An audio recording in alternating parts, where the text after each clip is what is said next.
our Sisters of the Sacred Heartbeat, and Miss Destiny is going to lead us in our opening song. Go Tell It on the Mountain. You should have song sheets. All right, everybody take a deep breath and let it out so that the Spirit has room to enter you. This is an old gospel Christmas song.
Come on.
you, Dr. Libby.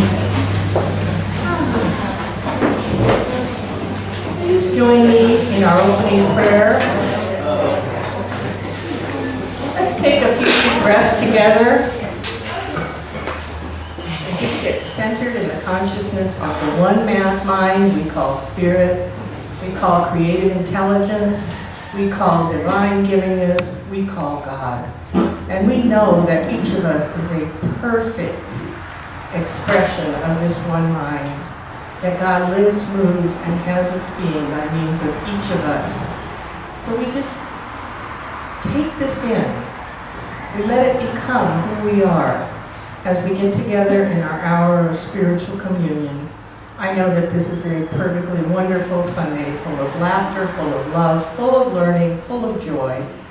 And I know that this also individualizes perfectly for each of us here. So I release this right now to divine mind for perfect completion for and as each of us, and invite you to join me in closing this prayer by saying, and so it is. All right. Welcome. I'm Reverend Kathy. Welcome to the Center for Spiritual Living, where our mission statement is to provide an environment of aloha, inspiring a positive spiritual approach to living. And our vision statement is awakening humanity to its spiritual magnificence. Hi, now please help me welcome Diane, who will be giving our creative thought this morning.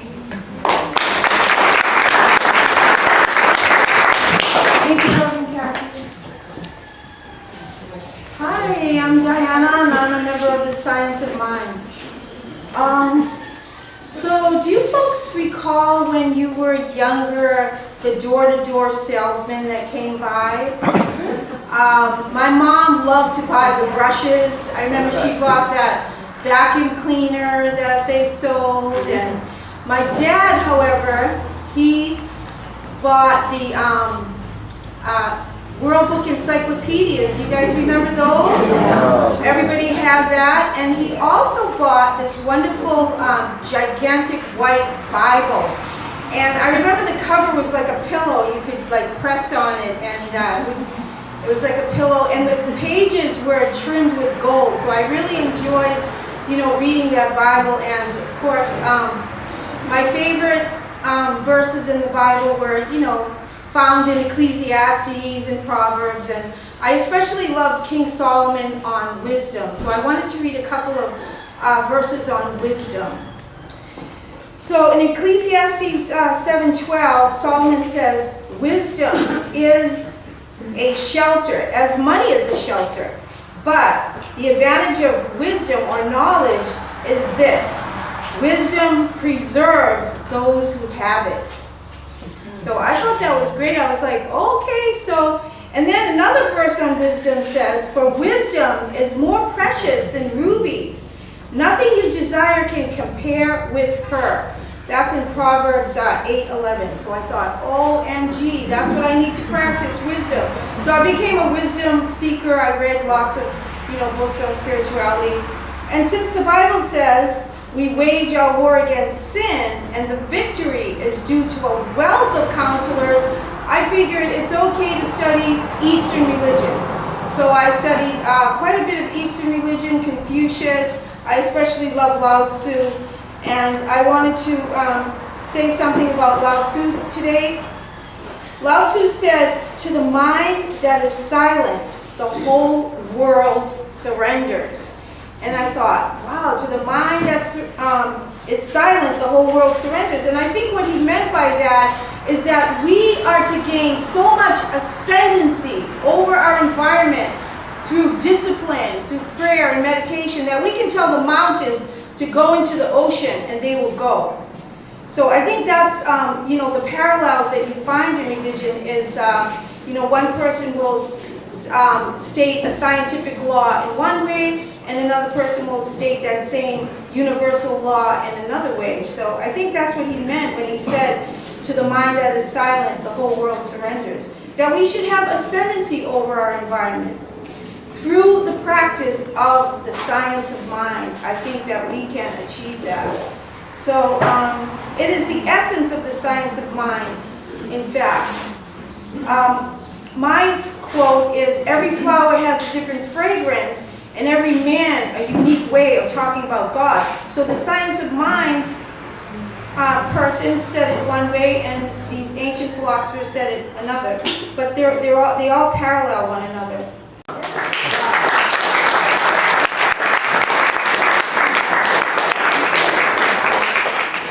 Thank you, Diane. Please welcome our musicians again. Sisters of the Sacred Heart, and there's a couple of brothers here too, though.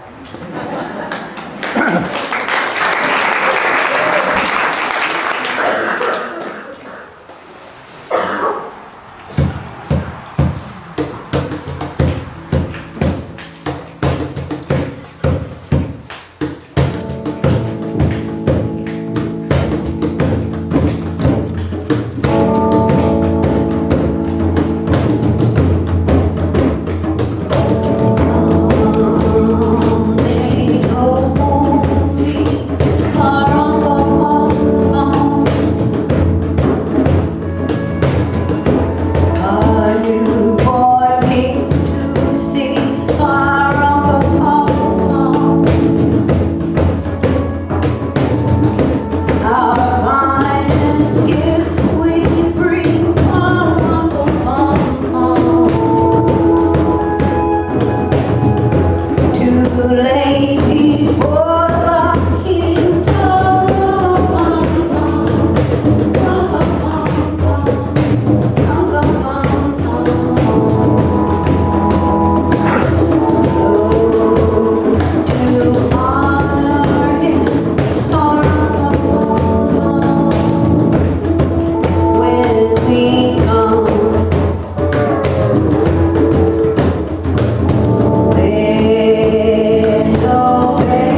some more of it. I don't even know how to introduce him except to say the one, the only, Adam Lightplay.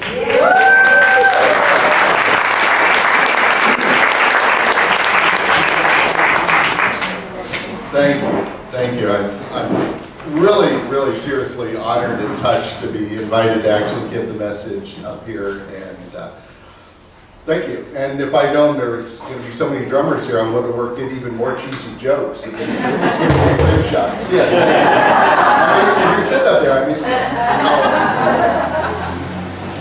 so I hope I'm not too all over the place. You know, there's so much I want to say, and you know, and then I also have the advice to, you know, leave them wanting, you know, then they'll have you back. Leave them wanting for more. So I'll keep it simple. I'm just going to cover an overview of creation, the Big Bang, the answer to the meaning of life, the universe, and everything. Anybody? 42. Thank you, 42. Thank you. And we'll also cover how to heal the worldwide economic imbalance, and in the end, wrap it up with a simple way to achieve world peace.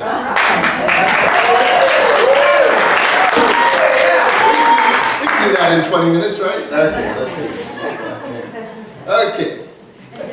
So, in the beginning, or if you're a baseball fan, the big inning.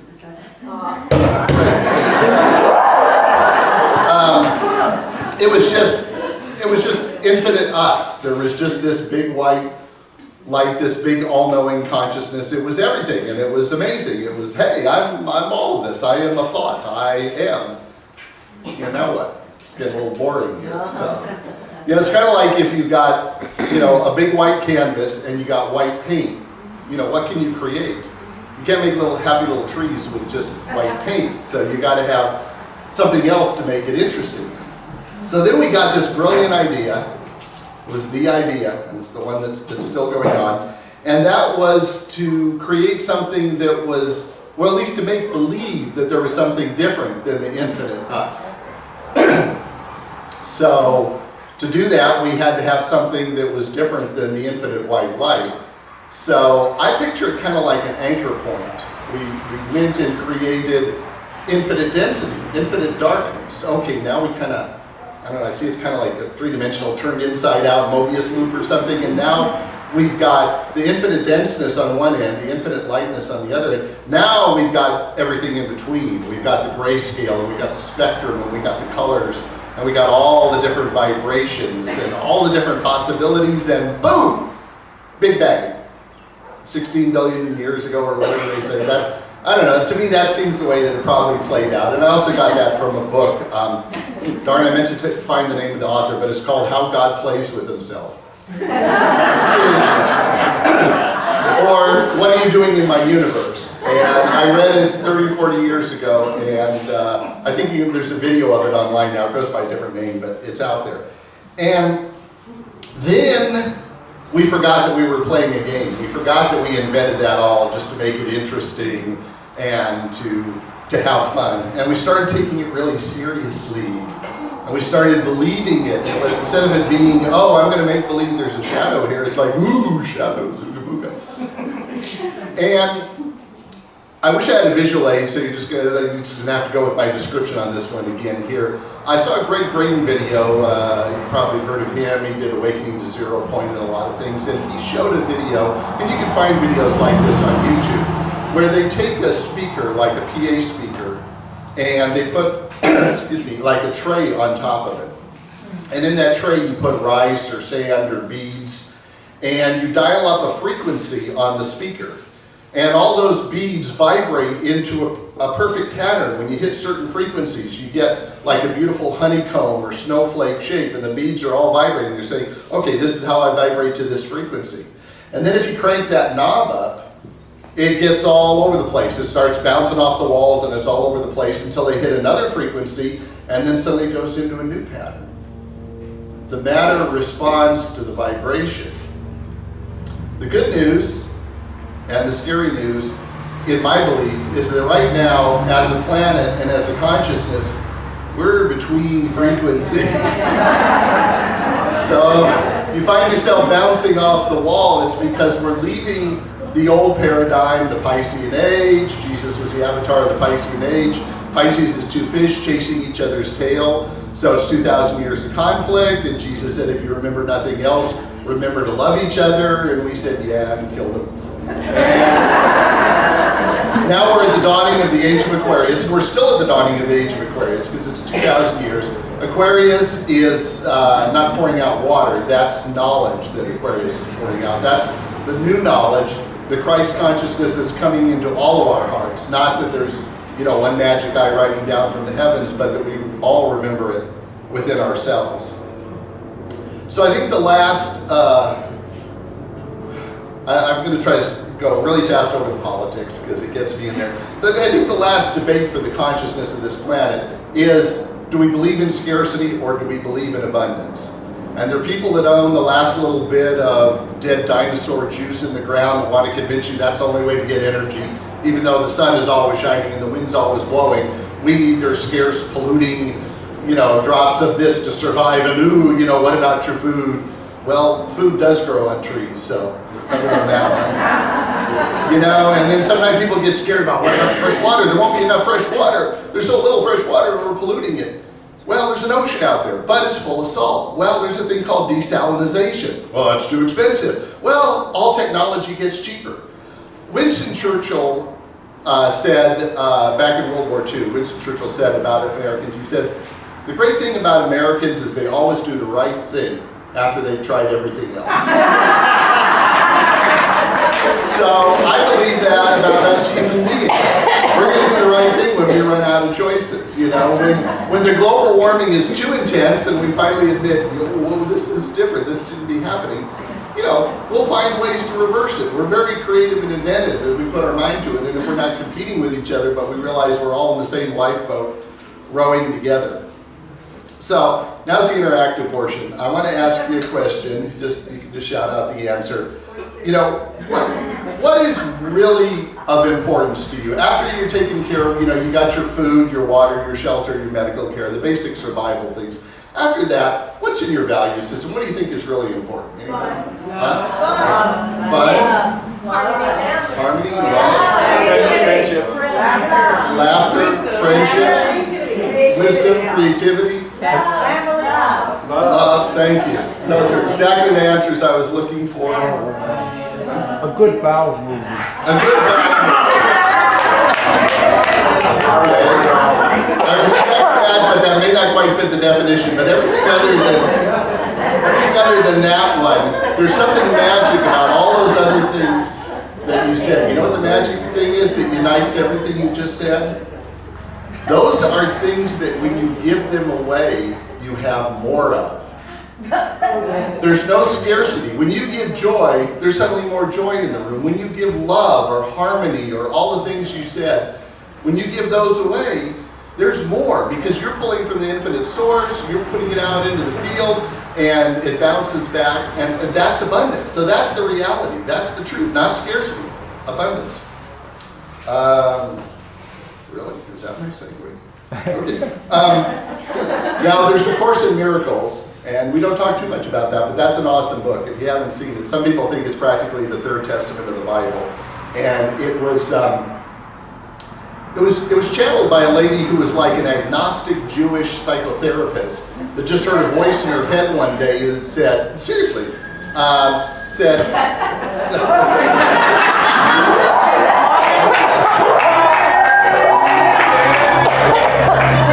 The voice said, I'm going to be calling you every morning. The voice said, seriously, said, sit down every morning and write this down. There's something important. And she's like, okay, so she started writing it down. And she collected it for like a year or two till she had the courage to show it to her partner and say, I don't know, this is coming through my head and I'm writing it down. Am I crazy or is this something? And he said, it's something. And the introduction to that, so here's what the voice said. The very first thing, she sat down, the very first day to write it, the voice said, this is a Course in Miracles. It is a required course. Only the time you take it is voluntary. Free will does not mean that you can establish the curriculum. It means only that you can elect what you want to take at a given time. The course does not aim at teaching the meaning of love. for that is beyond what can be taught. It does aim, however, removing the blocks to the awareness of love's presence, which is your natural inheritance. The opposite of love is fear, but what is all-encompassing can have no opposite. The course can therefore be summed up very simply in this way. Nothing real can be threatened. Nothing unreal exists. Herein lies the peace of God. So that's why I like that book, and I enjoy when there's opportunities to study that, and I'm really looking forward to the foundations class that Kathy's going to teach in Hilo next month. That's awesome. It's Hilo, it's in the evenings, and I'm going to strong arm everyone I can possibly get to come take foundations with us, because it's an awesome class and it's so much fun. And if you want to get a little more legs underneath the science of mind, spiritual philosophy that we're all into, this is a great way to really lock it down. So sometimes when I think about, you know, the fact that God's infinite and we're down here acting as these little individual pods or expressions of God, sometimes I see kind of a pyramid shape, kind of the opposite of it. Oh, did you see that they gave me the vestments to wear today? They didn't say if I had to give it back or not, so I guess I'll just wait and see if you can have it when you pry for my cold, dead, reincarnated body. Anyway, what I was saying is I see a pyramid shape kind of this way, like the infinite source is up there, and it comes down and it separates into all of us. So I would hypothesize that somewhere right above us on another level, and I have seen this once under psychedelics, that right above us is a place where we are all connected, where we are all experiencing the same thought. And it happens to be coming out of my mouth, but we're all having this one thought together, and I'm the guy who gets to express it at this moment. So we're all the same substance. We're all God. We're all infinite source.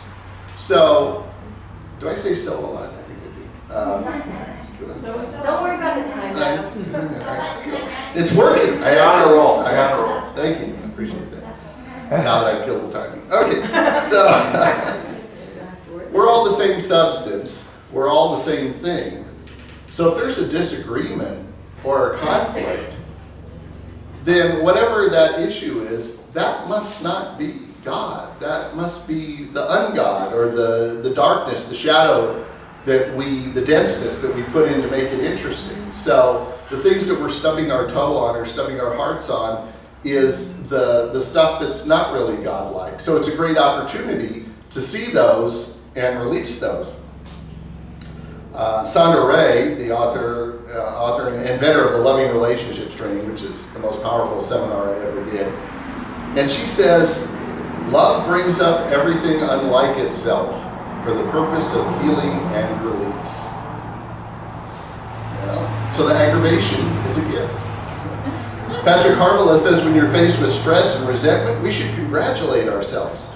I am so powerful that I do exactly what I needed to myself, so that I could remind myself that I have another chance to forgive and resolve this. And by the way, I'm so grateful to you for ticking me off, because you're providing the service of helping me remember. How's that for a conscious way to respond? Or, as our master teacher, whose birthday we're about to celebrate this month, said, I'm kind of paraphrasing here, but I think he said something along the lines of, take out the stick that is up thy own butt. Before you try to remove the stick from your brother's.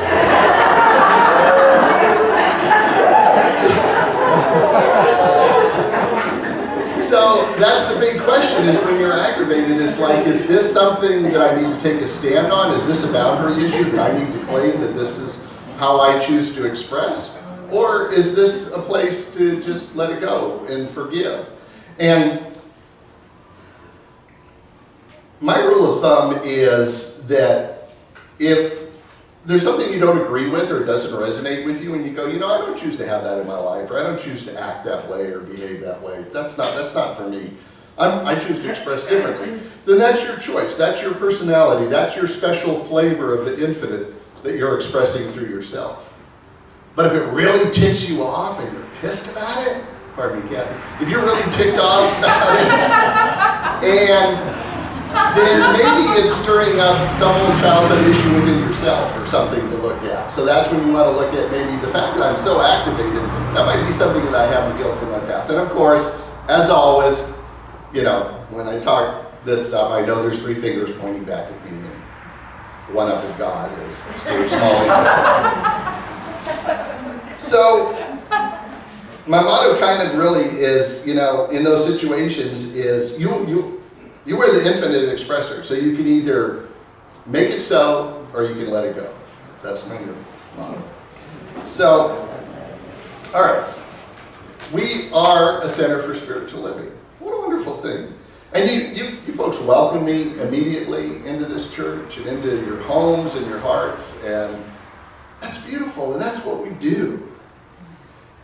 And yet, even in here, even in these enlightened beings that come together in love every Sunday, I've heard that maybe there's a few people that aren't talking to other people, or have a few issues, or don't want to come because they see somebody that reminds them of something else.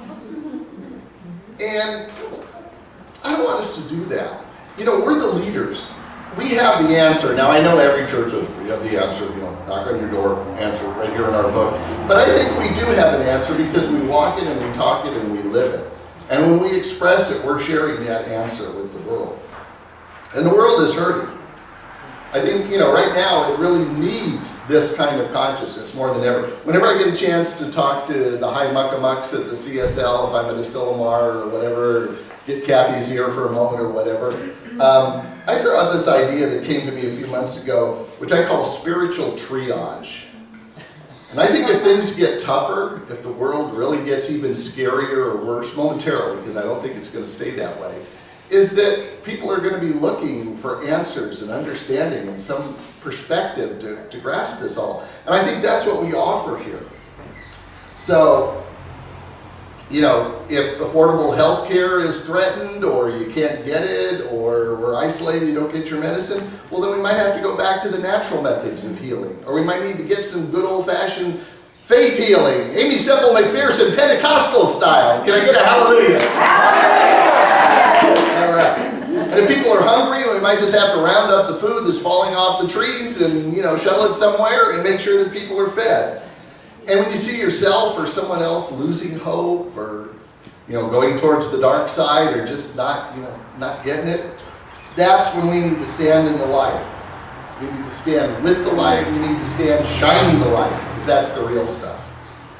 There's millennials with too much student debt and think they got no options. There's indigo children that are programmed for the future, and they don't get this world, and we think, you know, you're not paying attention, you have attention deficit. It's like, I think the indigo children are just bored. It's like, no, we're pilots for the airplane you haven't invented yet. So we're ready. When you guys realize love and cooperation and sharing, we're ready to step up. In the meantime, yeah, we're kind of bored. Headphones go back. So, and they're wondering, you know, what sort of, you know, world this is. So, but they're optimistic, and they're coming out, and they're resisting, and they're, you know, all that stuff. And I have a fantasy that all of us old hippies are going to come out of the woodwork to support them one more time. Yeah. And say to the young people that are stepping forward, yes, you're right. We once knew that all you need is love. You're not a snowflake or too sensitive. The love and the faith in your heart is correct. The world's still adjusting, but we will stand with you. The cosmic kapuna of cannabis stand with you. We're going to dust off our love beads and one more time stand for the truth. And this time it just might work, because we can trust everybody under 80 now.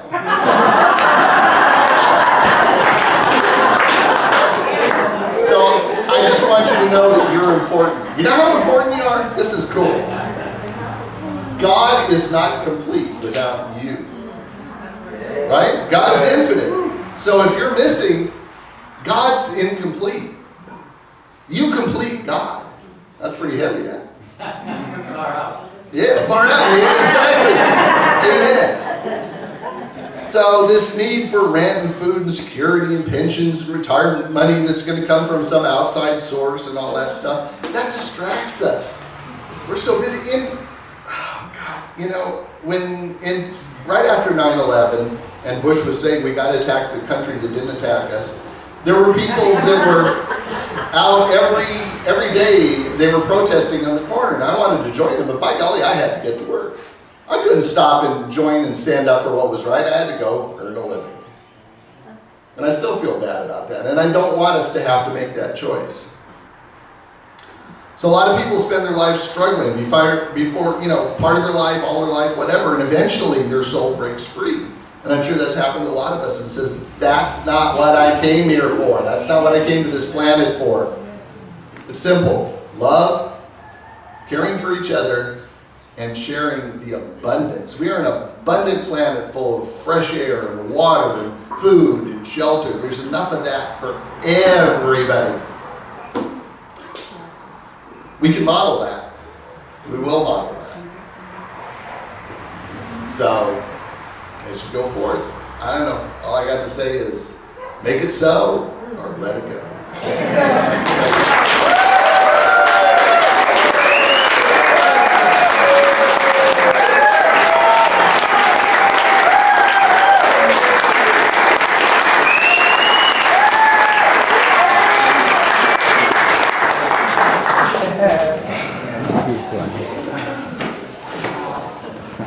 How many of you heard something just now that you really needed to hear? Wow, thank you so much. I'm just blown away by the talent in this church. And thank you for plugging my class because I forgot to bring my sign-in sheet. So I do want to say I am starting foundations on January 17th. I will have a sign-up sheet next week. If you want to ask me about that, see me after. And also, I want to embarrass somebody right now because I like to do that. One of our newest members asked me today, who did that incredible mosaic in the women's bathroom? Who's doing that? I really want to meet them. And I said, well, she's not here, but she is here.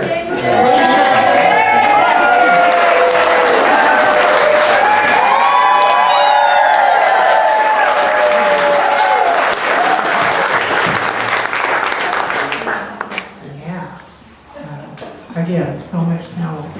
So much talent. So we're going to step into conscious giving right now with grateful hearts as we welcome back our musicians.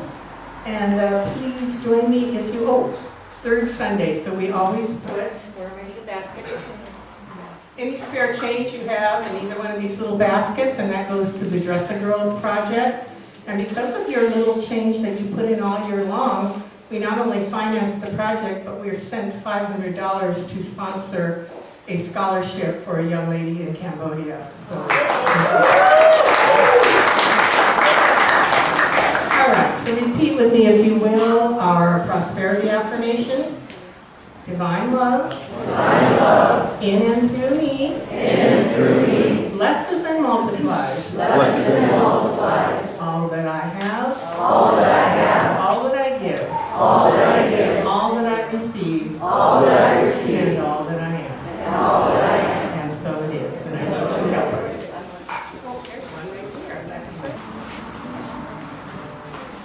I am so blessed to have people who are willing to join with me in my artistic vision. Just like a media artist, a singer gets an idea in their head about what they want to present to their audience, because for me as a performer, it's all about the gift I bring to my audience. And I chose Drummer Boy to do because as a child, I remember when I heard that song, it was the first time in my life that I had a notion that maybe I might have something worthwhile to offer the world. So I have been so blessed. I'm joined by Sisters of the Sacred Heartbeat. And they've been led by Dana Day today. And on the pedal steel, we are lucky to have Lawrence Courier. And a special thanks to Don and Lee, who always step in and fill in their early. So now, you know, I chose all those, you know, churchy songs, so now I chose something not so churchy. All right.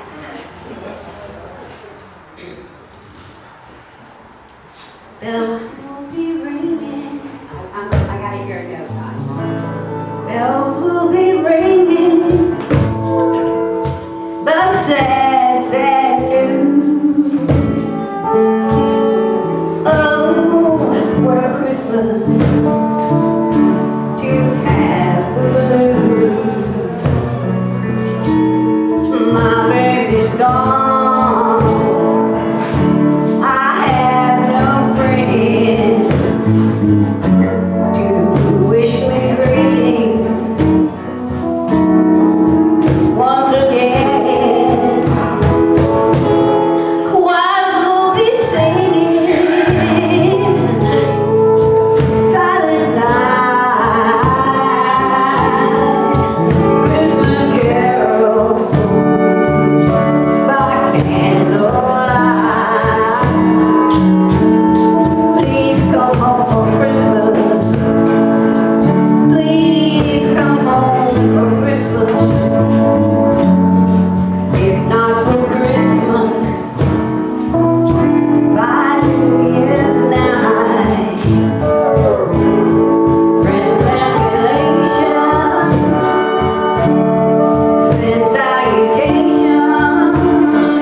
Bless this together, knowing that it comes from love and it goes to love and it takes care of everything it needs to take care of in perfect, divine order.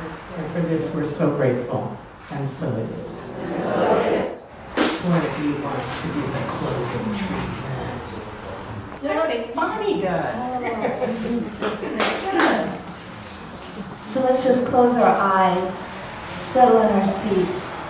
And let's just recognize the truth is that all that there is God. That's absolutely all that there is. No matter what you choose to call all that there is. There's only one. We are that. We are perfect expressions of all that there is, manifest in a perfect world with the ability, the most powerful ability to create our own reality. And so let's just know that. Let's just feel it, internalize it. Let's breathe it in and let's just hold it in our hearts and then let it go, knowing that it's always true for us. Never stops being true. Let's know that the message today, this powerful, wonderful message that we received, permeates our being and helps us go out into the world and spread it everywhere that we go, through our eyes and our smile and our hugs and just our aloha.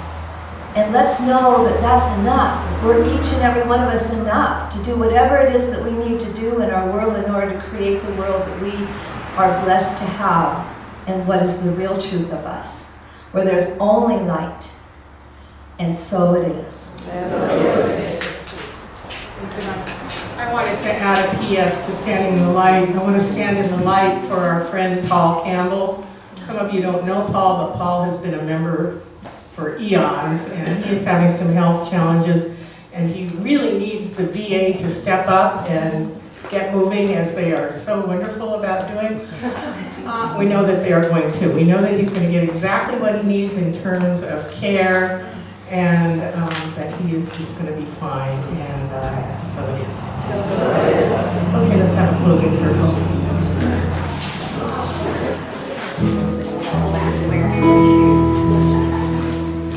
All we are saying is give peace a chance.